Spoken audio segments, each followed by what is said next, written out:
with Formula 10 in PSGL in Interlagos. Joining you from the commentary box, I'm Salim Haddad. And finally, I have my co-commentator back, and his name is... Yeah, and good evening from myself as well as IKRT Storm.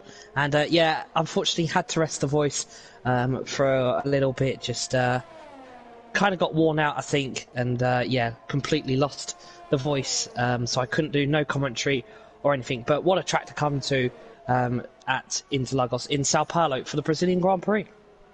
We are happy to have you back. As Jay Argon, a newcomer, just sets the benchmark lap. It's a 108.2, and as soon as I haven't finished my word yet, it's Edgar with a 108.1. So it seems that we will be dealing with the 108 range. Yeah, it does, and they may be even more quicker times as they are on the medium compound tyre, as Timo goes in with a 7.6 on the mediums, so to the low 7s on the soft compound tyre. Well, Timo is leading the championship, so I'm sure that 107 must be the high times that you might be able to reach. This is Pepe Chui. I'm currently on board with him. Timo lets him by. Well, of course, Timo is not on the lap.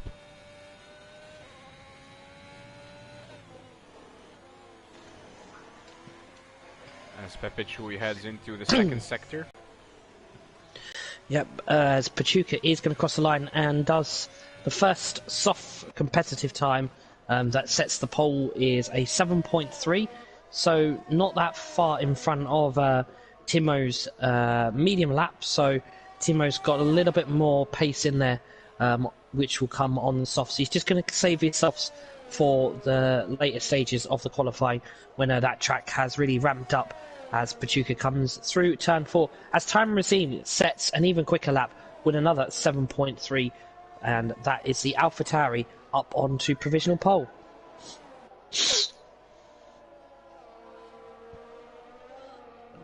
Oh, wow. It's Taimo Razim with a surprise to us today.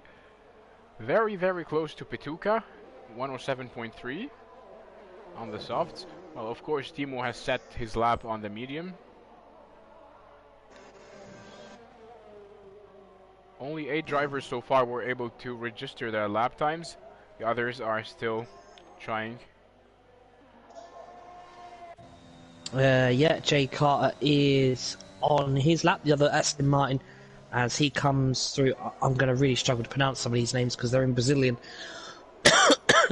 I only know turn 4, as it looks like one of the Alfa Romeos has gone up with a 7.0, so that's 0.3 quicker than Time Razim. As Jay Carter is going to cross the line, he's on the softs. He's not going to get a slipstream from the car in front, and that is going to put him up into provisionally P4, just behind his teammate. So, and it's an Aston Martin P3 and P4 at the moment. It's Breik, the Swedish driver, with a 107.005. By the way, Storm, I gotta ask you something. We have a lot of missing names from last week's race. Do you know what happened to them? Like QRT Mentos and the others. From what I can gather, Mentos, Lars, and I can't remember who else it was, have been moved up to F9 as it suits better their availability, and I think they were kind of more quite further up the championship than the others. I can't remember who else has gone up, but also we've got new drivers. Aragon is... I think Il Gino as well. Yeah, yes, that was the other one. Yes, Gino has gone up as well. He actually changed his PSN, I think, so that's why I couldn't remember. Yeah, he's gone up as well. That does bring in a few full-time drivers. I don't think they're all here tonight, but I know there's 2 reserves here, which is Aragon and... I'm just trying to think where the other one is. Where is he? Which is... I'm really going to try and struggle to pronounce this. I think it's Joe Acora. I think that's how you pronounce it. I'll just say Joe for short. He is from Argentina, I believe, and he is reserving for the AlphaTauri. I know there was a full-time Red Bull seat available from Mentos and You mean Lars, Joakra? obviously the two Red Bulls. You mean Joakra? Yeah, that probably is the right one. Joakra. well, And if I these think drivers Boss is the new one. if these drivers move to Formula 9, do you think that it's going to be an easy championship for Timo, or is the championship going to stay alive and competitive? What are your thoughts on this? I think obviously it's made Timo's life a little bit easier. I don't think you can say it's made it a lot easier for him, because last season Pachuca was in F9 and he struggled as well, and the same for Paul D. So yeah, it's still a few races left. There's still to come up a few more tracks like Mexico, where track limits can punish the drivers quite a lot. So yeah, there's options. So it's definitely not over until the final lap on the final race has been completed. I want to say hello to our viewers. Hello to Cyber. Hello Maxi. Hello Ansh. How are you doing, guys? Hello to the returning viewers. I hope everyone had a good weekend. I know it sucks to be on a Sunday night, because tomorrow is Monday. We all have to go to school or work. We all hate that, don't we?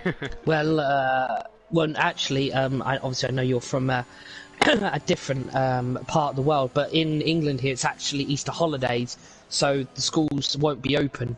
Because obviously we get a nice 4-day weekend next week, so people will be going into work. Don't rest assured about that. But yeah, I think most schools will be broken up for Easter holidays, which they get around 2 weeks. And I have to say, I do miss that when I was back in school about 10 years ago. Well, I do as well. When we were at school, we used to receive our Easter holiday on Wednesday. Like on Wednesday, Yeah. we would. There was like a ritual that said that you shouldn't clean your house on Wednesday, because the ants will come to your house. And we used to go to church, and the priest used to pray on the bread and the dough. And on Thursday he used to wash people's feet, like as a replica of the holy. It's difficult for me to translate it because it's from Arabic. Like I have my Yeah, of course. like these rituals are in Arabic for me. And on Holy Friday.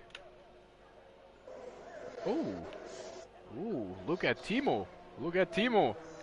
It's a 106.9. He has broken the 107 deadlock, and he set a new margin, a new lap, a new record for the other drivers to try to beat. And if you take a look at this, take a look at Brike and Kev Gaming. They have exactly the same time. This is 1 in a million. They both have a 17.005. Yeah, very quick lap from Timo there as he goes into the 1 minute sixes. Will anybody join him up there? As also, as I was mentioning before, Boss is a new driver into F10 as well. So, and I think Payne to my, or if that's how you pronounce it, is also a new reserve, as Pepe was just a little bit blocked by a car in front. I don't think he was going that fast enough on his outlap, but it's always nice still to just kind of move out the way for any drivers, as one of the new reserves goes even quicker with a 6.9 in the Scuderia AlphaTauri.